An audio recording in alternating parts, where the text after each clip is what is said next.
वहाँ पर लाखों की रैलियां हो रही है, लेकिन वहाँ पर कोरोना नहीं है। और आप छोटे मोटे जो है सोशल मीडिया के ऊपर वीडियो देख रहे होंगे कि एक सामान्य परिवार, एक सामान्य व्यक्ति है, वो अपने काम धंधे के पर्पज से जब रोड के ऊपर निकल जाता है तो वहाँ पर कोरोना आ जाता है, और उसके साथ में वही जो पुलिस है वो बर्बरतापूर्ण व्यवहार करती है, उनके साथ में मारपीट करती है। अब यदि आपको कोरोना का हराना है, मैं सरकार से ये सवाल पूछता हूँ, हमारे जो लोकप्रिय जननायक अशोक गहलोत जी जो राजस्थान के मुख्यमंत्री हैं, जो गांधीवादी नेता कहलाते हैं, तो अशोक जी मैं आपसे ये पूछना चाहता हूँ कि यदि आप गांधीवादी विचारधारा पर चलने वाले हैं और गांधी जी की बात को मानने वाले हैं, तो फिर ये नए नए ठेके ये क्यों खुल रहे हैं? ये आपके चरित्र के ऊपर बहुत बड़ा ये प्रश्न चिन्ह है।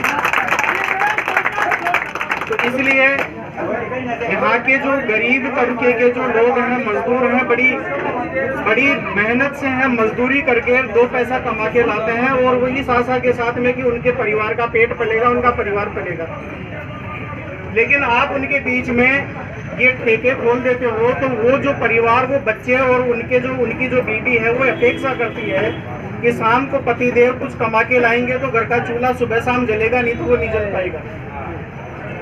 अब ऐसी स्थिति में यदि वो कोई इस प्रकार का कोई शराबी उसका पति है, यदि पियकड़ है, तो वो वहां पे जाके जो 100, 200, 500 रुपए कमाएगा, वो ठेके के ऊपर जाके और वहां पर जो है शराब में उड़ा देगा, तो उनका परिवार कैसे पलेगा? क्या सरकार इस बात की जिम्मेदारी लेती है कि उनके परिवार वो पालेगी? तब तो आप 1 नहीं 10 ठेके खोलो और उनके परिवार की जिम्मेदारी को आप उठा लो, तब तो कोई दिक्कत नहीं है। लेकिन आप एक तरफ जो है उनका रोजगार छीन रहे हो, और दूसरी तरफ जो 2 पैसे वो कैसे जैसे कमा भी रहे हैं, तो ऐसी स्थिति में इन ठेकों के माध्यम से आप उनसे छीन लेना चाहते हो, तो इन परिवारों का जो है पालन पोषण कैसे होगा?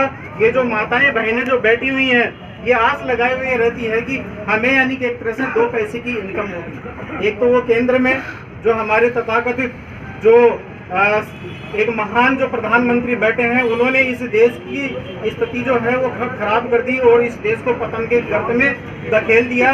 और दूसरी तरफ जो है इस प्रकार के ये जो काम है ये कर रहे हैं, तो एक नागनाथ और एक सांपनाथ है। सांप डसे या नाग डसे, झेड़ चढ़ना स्वाभाविक है।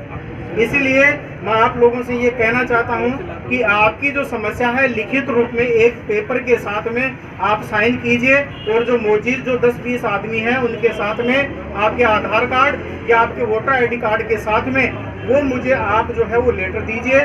मैं अपने स्तर पर जो भी होगा मैं इस पर कार्रवाई जरूर करूँगा।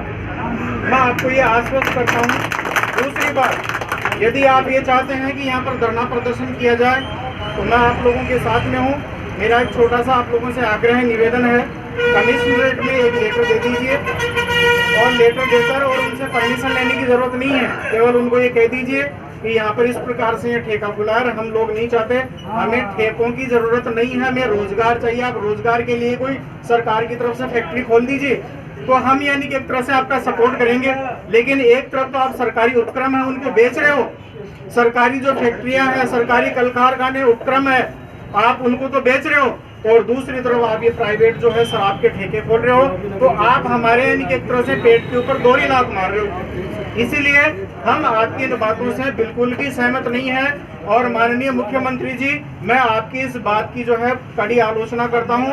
आप इसके ऊपर संज्ञान लीजिए, और संज्ञान लेकर जो है इनके ऊपर कड़ी कार्रवाई कीजिए, इनको तालाबंदी कीजिए, और यहाँ के लोगों को रोजगार मुहैया करवाइए, ताकि ये जो लोग या माताएं बहनें बैठी हैं वो आपको दुआएं देगी, अन्यथा आपके लिए बददुआएं निकलेगी।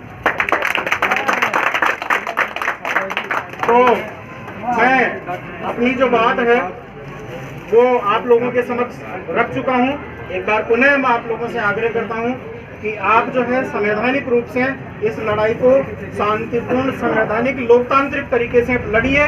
मैं आपके साथ में हूं। मेरी टीम जो बाकी लोग बैठे हैं, गौरी जी और ये जो लोग बैठे हैं अपनी टीम के ही मेंबर हैं, मैं आप सभी से आग्रह करता हूं कि आप लोग बैठिए, और इस धरने में 24 घंटे में आप लोगों के साथ में यहाँ पर रोड के ऊपर बैठने के लिए तैयार हूँ, बैठूंगा। और इस लड़ाई में जब तक लड़ाई हमारी जो है जीत नहीं लेते तब तक मैं पीछे नहीं हटूंगा। तो ये इतनी बात कहते हुए मैं अपनी जो वाणी है इसको विराम देता हूँ, और आप लोगों के समर्थन और सहयोग की अपेक्षा करता हूँ। धन्यवाद।